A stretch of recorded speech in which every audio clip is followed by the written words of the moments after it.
Hey guys, welcome to our YouTube channel. In this video we will discuss our new subject geography, है ना. geography discuss करेंगे. Chapter 1 the earth in the solar system. And इससे पहले भी जो है मैं वीडियो लेक्चर्स अपलोड कर चुका हूँ, तो इकोनॉमिक्स के वीडियो लेक्चर्स हैं, so you can check those video lectures on our channel. और I would like to say one more thing कि अगर आपको ये वीडियो लेक्चर्स अच्छे लगते हैं तो like, subscribe and share with your friends and others. ज़रूर करें सब्सक्राइब एंड शेयर. एंड मैं जो है ऑफलाइन पढ़ाता हूँ, तो if you have any doubt, अगर आपको कोई डाउट लगता है तो आप मुझे मेरे इंस्टा अकाउंट पर डिस्कस कर सकते हैं, या फिर आप मुझे कमेंट बॉक्स में भी, वीडियो लेक्चर्स के कमेंट बॉक्स में भी आप मुझे बता सकते हैं, तो आई विल चेक देयर, है ना. तो चलिए स्टार्ट करते हैं अपना lecture. Chapter 1 the earth in our solar system. How wonderful it is to watch the sky after sunset. One would first notice one or two bright dots shining in the sky. तो आप देखेंगे, आप अगर आप sky को देखते हैं after sunset, सूरज डूबने के बाद, है ना, सनसेट होता है, तो आपने ये नोटिस किया होगा कि वन और टू ब्राइट डॉट्स आपको शाइनिंग इन द स्काई, चमकते हुए दिखाई देंगे स्काई में, बादल में, है ना, आसमान में. Soon you would see the number increasing. और धीरे धीरे वो बढ़ते जाते हैं, चमकदार चीज़ें जो भी हैं वो बढ़ती जाती हैं. You can not count them any more. तो आप उनको काउंट नहीं कर सकते हो थोड़े टाइम बाद. The whole sky is filled with tiny shining objects. Some are bright and others dim. तो कुछ कुछ जो है, कुछ कुछ ब्राइट होते हैं, कुछ कुछ जो होते हैं डिम होते हैं, कुछ ज़्यादा चमकीले होते हैं, कुछ कुछ कम चमकीले होते हैं. It seems as if the sky is stud with diamonds. तो आप ऐसा लगता है कि जो स्काई जो है वो डायमंड से भर गया हो. They all appear to be twinkling. जो चमकते हुए दिखाई देते हैं. But if you look at them carefully you will notice that some of them do not twinkle as others do. अगर आप ये देखते हैं कि कुछ ठीक से देखते हैं आप केयरफुली द स्काई, तो आप ये नोटिस करेंगे कि उसमें से कुछ जो है वो तारे चमक नहीं रहे ना, जैसे कि अदर्स चमकते हैं, कुछ जैसे कि दूसरे चमक रहे हैं. They simply glow without any flicker just as the moon shines. तो वो ऐसा चमकते हैं जैसे कि मून साइन होता है ना, कम चमकीला होता है, थोड़ा थोड़ा साइन करता है, जस्ट लाइक दैट. तो along with these bright objects you may also C the moon on most of the days. तो इन ब्राइट ऑब्जेक्ट्स के साथ साथ आप ये भी देखते हो कभी कभी मून जो है, चंद्रमा जो है, वो आपको कभी कभी दिखाई देता है on most of the days, चमकता हुआ कुछ ज़्यादा. It may however appear at different times. तो ये कभी कभी हो सकता है, तो इन डिफरेंट शेप्स, और डिफरेंट शेप्स में भी दिखाई देता है, उसका शेप बदलते रहता है. एट डिफरेंट पोजीशंस भी उसकी बदलती रहती है. You can see the full moon only once in about a month's time.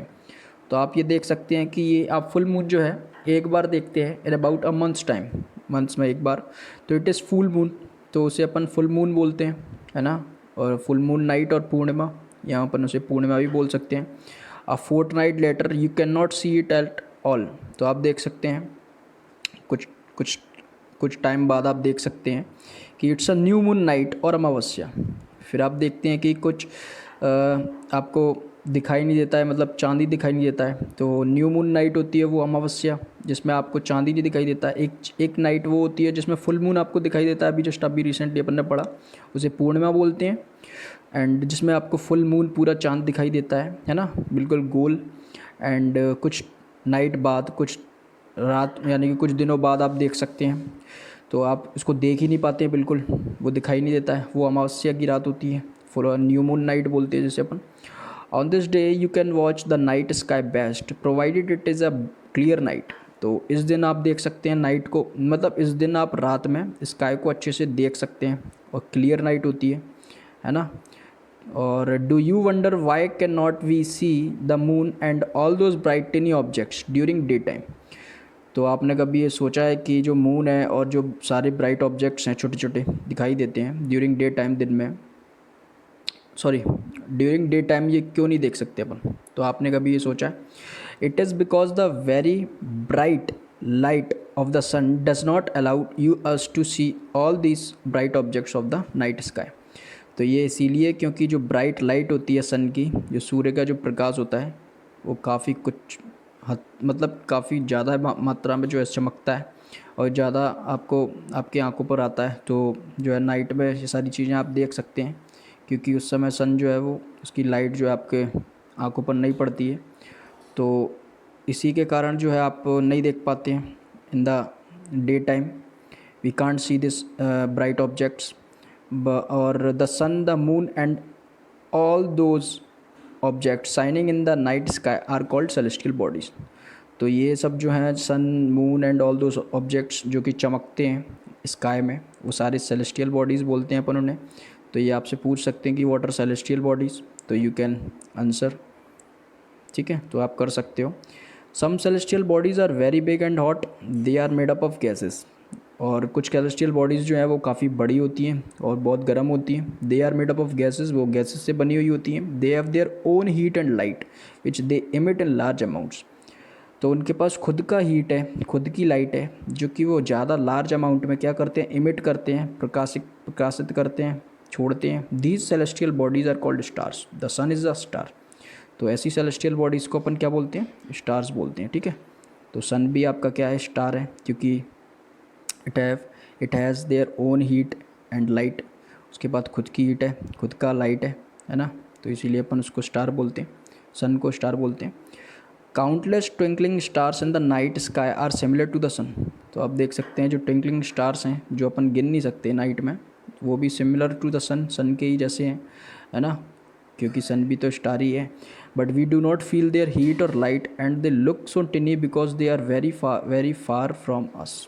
क्योंकि अपन उनको ठीक से देख नहीं सकते, है ना, क्योंकि जो है या उनकी हीट एंड लाइट को ठीक से फील नहीं कर पाते, जैसे कि आप सन की हीट एंड लाइट को फील कर पाते हैं, काफ़ी गर्मी लगती है, जैसे उनकी नहीं कर पाते हैं, because they are very far from us, वो काफ़ी दूर है हमसे। ठीक है, इसीलिए अपन ये सारी चीज़ें नहीं कर पाते हैं, फील नहीं कर पाते हैं। ठीक है, तो लेट्स डू में ये जो एक्टिविटी है, तो you will need 1 torch, 1 sheet of plain paper, pencil and a needle, step. तो स्टेप बाय स्टेप ये जो एक्टिविटी दी गई है तो ये आप ही को करनी है, क्योंकि इसमें कुछ ऐसा है नहीं, कुछ एक्टिविटी है, तो you can do it yourself ना। तो इन द नेक्स्ट पेज देखते हैं। You must have noticed that all objects look smaller when seen from a distance. तो आप देखते हैं कि आपने ये नोटिस किया है कि कुछ कुछ ऑब्जेक्ट्स जो हैं वो काफ़ी कैसे दिखाई देते हैं, छोटे दिखाई देते हैं काफ़ी दूरी से।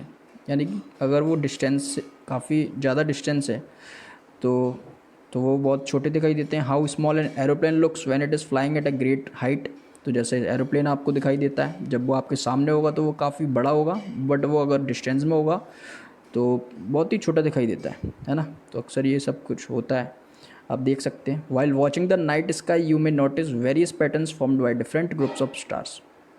या आप नाइट में स्काई को देखते हैं तो आप वेरियस पैटर्न्स देखते हैं, कई सारे पैटर्न्स बनते हैं, अलग अलग ग्रुप्स ऑफ स्टार्स, अलग अलग तारों के समूह बनते हैं। These are called constellations. तो इन ये जो है ग्रुप्स ऑफ स्टार्स हैं, तो इन्हीं को ही अपन कॉन्स्टेलेशंस बोलते हैं। तो ये भी क्वेश्चन बनता है, पूछ सकते हैं। तो what is constellation, what are constellations. तो आप बता सकते हैं group of stars formed by different groups of star formed various patterns. तो ऐसे इस टाइप से आप बता सकते हैं ना। तो कॉन्स्टेलेशंस जो है वो ग्रुप ऑफ स्टार्स होता है। अब आप देखेंगे उर्सा मेजर और Big Bear is one such constellation, है ना। वन ऑफ द कहाँ थे, one of the most easily recognizable constellation is the Saptarishi, सप्त 7 ऋषि सेजेस। तो आप देख सकते हैं कि उर्सा मेजर और बिग बियर जो है एक कॉन्स्टेलेशन है ना, इसका नाम है कॉन्स्टेलेशन का, जो कि ग्रुप ऑफ स्टार्स है। तो ऐसा ही one of the most easily recognizable, यानी कि सबसे आसानी से पता, आप एक कॉन्स्टेलेशन है जिसे आप आसानी से पता कर सकते हैं, वो है सप्तऋषि तारामंडल, है ना। सप्तम मीन्स 7, 7, ऋषि मीन्स सेज साधु, है ना, 7 साधुओं का समूह, है ना। 7 स्टार्स जो होते हैं इस ग्रुप में, it is a group of 7 stars, figure 1.1। तो you can see in this picture 1.1 में आप देख सकते हैं। And that forms a part of Ursa Major constellation. तो ये भी एक पार्ट है उर्सा मेजर कॉन्स्टेलेशन का, ठीक है, क्योंकि अभी जस्ट अभी अपन ने बात की कि जो है उर्सा मेजर जो है वो बहुत बड़ा कॉन्स्टेलेशन है ना। Ask someone elder in your family or neighbourhood to show your more stars. तो आप अपने पड़ोसी से पूछिए या फिर अपने घर के फैमिली मेम्बर से पूछिए कि वो आपको और स्टार्स पैटर्न्स दिखवाएं या नहीं बताएं, planets and constellation in the sky, है ना। तो आप उनसे उनकी मदद ले सकते हैं, यू कैन आस्क देम। तो आप देखेंगे in ancient times people used to determine directions during the night with the help of stars. तो आप देख सकते हैं कि इनसे प्राचीन काल में, एंशियंट टाइम से, पुराने ज़माने में, पुराने टाइम में, कि लोग वाग जो हैं डायरेक्शंस, दिशाओं का पता कैसे लगाते थे, नॉर्थ ईस्ट वेस्ट जो डायरेक्शंस होती हैं, साउथ, तो उनको कैसे पता लगाते थे। पहले तो कंपास होता नहीं था, तो वो तारों की मदद से जो है वो डायरेक्शंस पता लगाते थे with the help of stars. The north stars indicates the north direction. जो नॉर्थ स्टार है वो इंडिकेट करता था नॉर्थ डायरेक्शन को, ठीक है। It is also called the pole star. तो पोल स्टार बोलते हैं उसको, नॉर्थ स्टार को। It always remains in the same position in the sky. तो उसकी पोजीशन तो है वो स्काई में सेम ही होती है ना, every time. We can locate the position of the pole star with the help of Saptarishi. तो आप बता सकते हैं with the help of Saptarishi कि पोल स्टार कहाँ है, कहाँ उसकी पोजीशन है। Look at figure 1.1। तो आप फिगर 1.1 देखिए, तो you can easily recognize north star. Figure 1.1 जो है ये लड़की देख रही है, तो ये सप्तऋषि तारामंडल है। यू कैन ऐसे आप इस तरीके से इसको देख सकते हैं, है ना। एक इमेजिनरी लाइन ड्रॉ करके ये नॉर्थ स्टार को जाती है, आप इसको कंबाइन कीजिए, ज्वाइन कीजिए, तो ये नॉर्थ स्टार तक आप पहुंच सकते हैं।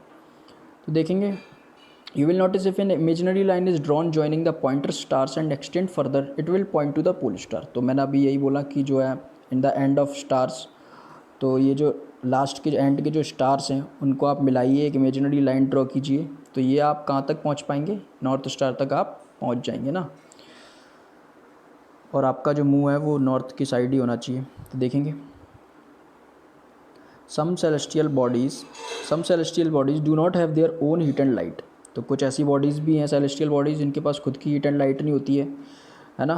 तो they are lit by the light of stars. वो स्टार्स की लाइट क्या करते हैं, उनकी लाइट से चमकते हैं, रिफ्लेक्ट करते हैं। सच बॉडीज़ आर कॉल्ड प्लैनेट्स। तो ऐसी बॉडीज़ को, सेलेस्टियल बॉडीज़ को अपन प्लैनेट्स बोलते हैं। The word planet comes from the Greek word planetai which means wanderers. तो जो वर्ड प्लैनेट है, ये प्लैनेट जो वर्ड है, शब्द है, वो ग्रीक वर्ड जो है प्लैनेटाई से आया है। उसका मतलब होता है वंडरर्स, मतलब कि घुमक्कड़, घूमने वाले। तो आप देख सकते हैं the earth on which we live is a planet. तो जो अर्थ अपनी जो है वो भी एक प्लानट है। तो it gets all its heat and light from the sun. तो ये जितनी भी अपनी हीट और लाइट है जो आपको मिलती है वो सन से ही लेती है, प्राप्त करती है। Which is our nearest star, जो कि अपना सबसे करीब का तारा है, स्टार है। तो आप देखेंगे if we look at the earth from a great distance, यदि अगर अपन काफ़ी दूरी से इसको अर्थ को देखेंगे, है ना, से the moon it will appear to be the shining just as the moon. तो जैसे कि आप अर्थ से खड़े होकर मून को देखते हैं, तो मून एज अ शाइनिंग आपको ऑब्जेक्ट नज़र आता है। तो जैसे ही अगर आप मून से देखते हैं अर्थ को, तो वो भी एज अ मून आपको अपीयर होगा, दिखाई देगा, ठीक। तो देखेंगे the moon that we see in the sky is a satellite. तो जो मून है आप देखते हैं स्काई में, वो सैटेलाइट है, ठीक है। और it is a companion of our earth and moves round it.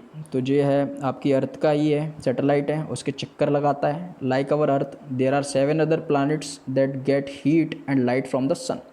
तो अपने अर्थ के जैसे भी और भी 7 अदर प्लैनेट्स हैं, ठीक है। तो जो कि हीट और लाइट जो है सन से लेते हैं, ठीक है। And some of them have their moons too. और उनमें से किसी के कुछ के पास जो है मून्स भी हैं, जैसे अपने पास हैं, लाइक अवर मून जो है अपने पास, ऐसे उनके पास भी मून्स हैं, ठीक है। तो आप इंटरेस्टिंग फैक्ट देखेंगे in this box, Jupiter, Saturn and Uranus have rings around them. तो ये जो प्लैनेट्स हैं इनके पास रिंग्स हैं अराउंड देम, उनके चारों ओर। These are belts of small debris. ये बेल्ट्स हैं small debris. These rings may be seen from the earth with the help of powerful telescopes. तो we can see celestial bodies with the help of powerful telescopes, है ना। तो जो telescopes आती हैं उनसे अपन देख सकते हैं in the sky celestial bodies को, है ना। तो बड़े बड़े साइंटिस्ट जो होते हैं, एस्ट्रोलॉजिस्ट जो होते हैं, वो इसी की मदद से with the help of powerful telescope जो है वो रिसर्च करते हैं, ठीक। तो देखेंगे द सोलर सिस्टम। तो द सोलर सिस्टम जो है वो अपन नेक्स्ट पार्ट में डिस्कस करेंगे, क्योंकि ये लेक्चर काफ़ी बड़ा हो जाएगा, है ना। क्योंकि शॉर्ट वीडियोज़ ही लेक्चर्स पार्ट जो है वो अपन डिस्कस करेंगे, जिससे कि आप ही को आसानी हो पढ़ने में। तो मिलते हैं अगले लेक्चर में अगले पार्ट के साथ। Till then, goodbye, take care, and thank you.